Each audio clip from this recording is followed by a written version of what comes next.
What's good, y'all? Today we're going to talk about just the basics, what you'll need for those of you looking to start your own home studio. I'm going to go over just in the order of importance what you'll be needing to record, vocals to produce, whatever you're looking to do. I'm just going to describe what you'll need for a digital home recording studio. First thing you're going to need is a computer. I went with PC for years now. I'm pretty much a Mac guy. I use a Mac Pro 12 core. You could also use laptop if it's powerful enough to control your DAW that you're going to be using. I suggest that you just really get the best that you can afford. This is going to be your main piece to your studio. This is going to be your heart, pretty much powering everything with your mixing, your recording. I suggest you just get the best computer you can to start with. The next thing you're going to need is your DAW, or your digital audio workstation. This is the program you're going to use in your computer to be able to record your audio, be able to edit and mix using plugins. You just want to make sure your computer is strong enough to power whatever program you end up choosing. I use Pro Tools. Most of the people in the industry use Pro Tools. I know a lot of people use Logic or other programs. I've seen people get good results from anything from Adobe Audition and a lot of other recording softwares. The next thing you're going to need is an interface or a way to connect your inputs coming into your DAW. I use Pro Tools HD. So as you can see, you get these cards right here that actually go inside your computer, and you link up using the 192 I/O or else an Apogee I/O with the newer versions of Pro Tools where you don't have to have a DigiDesign interface.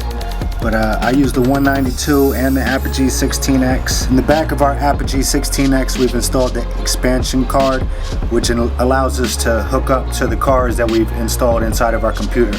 Also in the back of the 192 I/O, the DigiDesign, there's the same connectors to allow you to hook up to your computer via the cards that you've installed. For those of you who aren't going to be using HD, there's a lot of other choices. You have the M-Box, which will link you up to Pro Tools. I think the new M-Boxes go as high as 98 kilohertz, opposed to the HD systems, which go up to 192 kilohertz. But there's tons of interfaces you could choose from. I know Apogee makes smaller converters, not as big as the 16X or as pricey. You can also get the D.A.W, the D.A.W, any DigiDesign M-Box. They have the rack versions, the mixer versions of the 002 and 003s. But a lot of the 002s, 003s, M-Boxes and all of them type of things hook up just via USB or a FireWire, plugs directly to your computer without the need of the HD cards installed. The next thing you're going to need is your monitors, a way to be able to play back what you recorded, edit it and mix it. This is really very key in your studio, being able to hear what you've done and be able to hear your mix very well and very clean. I use Yamaha. A lot of studios I know use the Yamaha NS10s along with a combination of other speakers. Whatever, really in this area, whatever you can afford, the best you can afford you want to get. You really want to have the best sound when you're mixing on your playback, so you know what you're mixing and how you're mixing it. Now, hand in hand with your monitoring system is your room treatment. You really want to have soundproofing up where you're recording and where you're mixing. You don't want a room with too much echo or reverb, which is going to hinder your mixing performance. Also, along with your monitoring system, you got to take into consideration some good headphones for when you're mixing through headphones, or you like to compare. I like to go switch between my speakers and my headphones, and you're also going to need a good pair of headphones for when you're recording in the booth. Next thing you're going to need is a good quality microphone. We use Neumann. From their high-end to their low-end mics, all have a really great sound. Get a lot of good sounds out of Sony mics, Manley mics, AKG. There's tons of mics out of there. If you want to compare mics, I suggest you go somewhere like gearsluts.com or something like that and just see what people are saying for different style of mics versus singing or rapping or instruments or whatever you're going to be recording. And that goes for musicians. If you're going to need mics to mic up your amps, to mic up your drums, whatever kind of music you're going to be doing, you're going to need the corresponding mics to be able to record those type of instruments. You just really want to get the best mic to start off your mic chain. Alright, now you got your DAW running, you got your mic. Now your mic needs a place to come through to get into your DAW.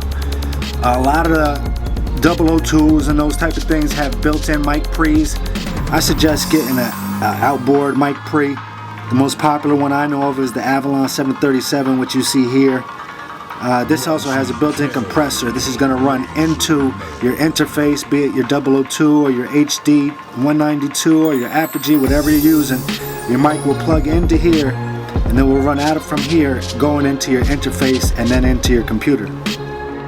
Now you're going to need a way, after you record, to mix your sound. Hardly any of us have $100,000 to invest in outboard gear and all the reverbs and EQs and compressors and everything else we would need to mix a song to get it sounding good. Pro Tools does come with a lot of built-in plugins which are really good and work very well, especially now they offer the Air plugins free. I also have in mine, I have the Sonux plugins here. Those are made by Sony. We also have the Universal Audio plugins, which are the UAD. These plugins do require a card to also be put in your computer, like an HD card for the Pro Tools, to be able to power these plugins. Some of the other ones we have Waves Bundle, which offers a ton of great plugins. These are really one of the industry standards as far as plugins. Very pricey, but very well worth it. Again, for those of you who can't afford those, the Pro Tools basic plugins and a lot of these other low budget plugins really do offer a good sound in your finished product.